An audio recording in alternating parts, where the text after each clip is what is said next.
त्यांचे नाव मला घेता येणार नाही कारण माहीत नाही.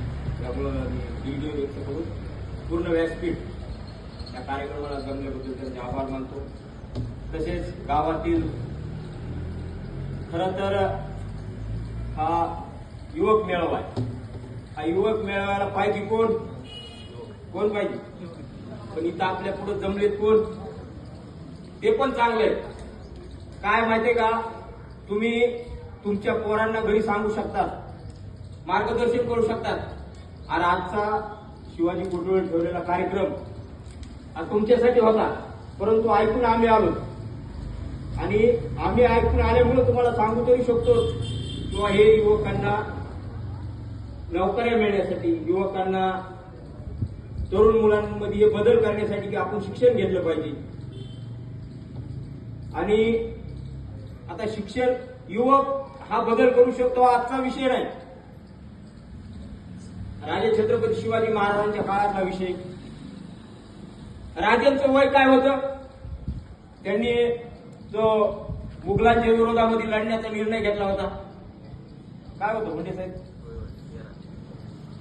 12-13 वर्षापासून त्यांच्या बुद्धीमध्ये, त्यांच्या शरीरामध्ये एक आग लागली होती की आपल्या महाराष्ट्रातल्या तरुणींना असत, इथल्या गोरगरीब जनतेला असत, हा जो छळ होत होता, त्रास होत होता, ही जी बदल कधी होतो, तरुण वयामध्ये हे सगळ्या इच्छाशक्ती जागृत होतात. त्या इच्छाशक्ती जागृत होण्याचं एक वय असतं. आता आमचे सगळे पांढरे झाले, आमच्या इच्छाशक्ती जागृत होऊन काही उपयोग होत नाही, कारण आमची आता धावपळ करण्याची कुवत कमी झालेली आहे. आता बाप्पा बसलेत, नामदात्या बसलेत, कुटुळे साहेब बसलेत, आता बऱ्याच आमच्या गावच्या नाव घेऊन वय झालेल्या महिला त्यांच्यामध्ये बदल करण्याची इच्छाशक्ती जागृत होऊन काय उपयोग नाही. कारण आता धावपळ ह्यांची आमची धावपळ आता तुमच्यासाठी असते, आमच्या लेकरांसाठी असते. त्यामुळे हा बदल हे मुलं करू शकतात. त्याच्यामुळं हा युवक मेळावा ठेवला. आणि युवक मेळावा, रोजगार मेळावा.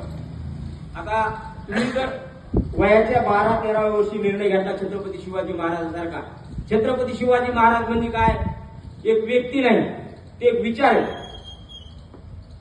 त्यांनी घेतलेला निर्णय, त्यांचं वय संपलं नव्हे, ते मेले तरी ते चालू राहिले, कारण ते विचार आहे. त्या पद्धतीने तुम्ही जर वयाच्या 10व्या 12व्या 15व्या 16व्या वर्षी एखादा निर्णय घेतला, आता मी माझ्या कुटुंबामध्ये शिक्षणाच्या माध्यमातून काहीतरी बदल करायचा आहे, काय करू शकता तुम्ही, चांगलं शिक्षण घेऊन एखादी चांगली नोकरी प्राप्त करू शकता.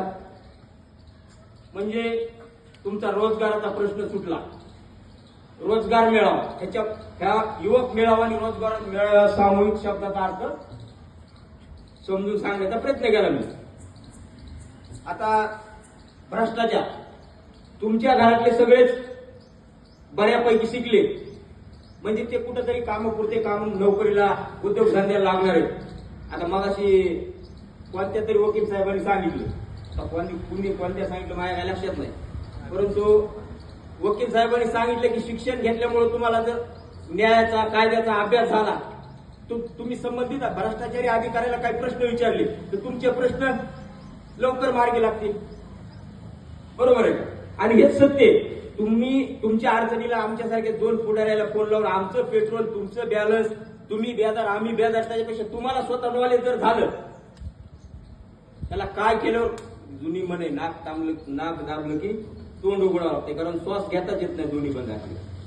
त्याच्यामुळं तुम्ही स्वतः त्या कायद्याचा अभ्यास केला तर तुम्हाला त्या संदर्भातील प्रश्न विचारता येतील.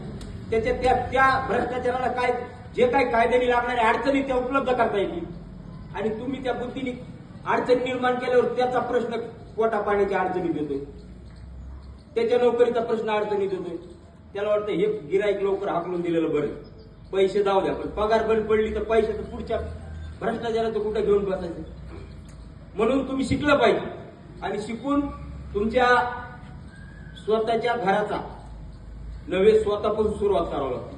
आता बदल जुने काही लोक म्हणतात, म्हणे बऱ्याच लोकांची कल्पना असते शिवाजी महाराज जन्मले पाहिजे पण शेजारच्या घरात, लढाई करताना मेले तर त्याच लेखून गेलं, आपलं काय गेलं.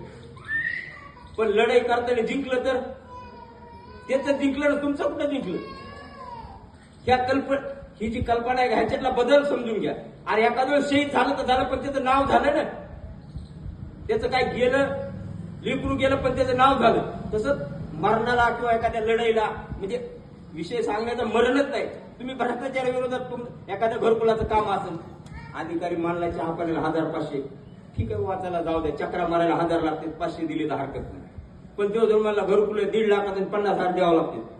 लढानं घरकुल गेलं तर जाऊ द्या, एक तुमचं घरकुल जाणार नाही, पण तुमचं घरकुल गेलं तर दुसऱ्या 50 जणांच्या घरकुल फुकट मिळणार आहेत ना. त्याचं तुम्हाला कुठंतरी पुण्य लागल. आपण हिंदू धर्मातले लोक पाप पुण्याचा विचार करतोच, आणि त्या पुण्याचा काहीतरी फायदा होईल. त्याच्यामुळं हा जो भ्रष्टाचार विषय त्या पद्धतीने का कुठं बी लढलं पाहिजे, लढल्याशिवाय पर्याय निघत नाही. आता बघा बरेच जण बोलणार आहेत, मला बरेच काय बोलता येते, पण आता जास्त वेळ घेत नाही. इकडे बघितलं की पुढलं सुचत आहे, त्याच्यामुळे काय करतो मी ओळखीतो आणि पुढचे वक्ते बोलते. जय हिंद जय महाराज.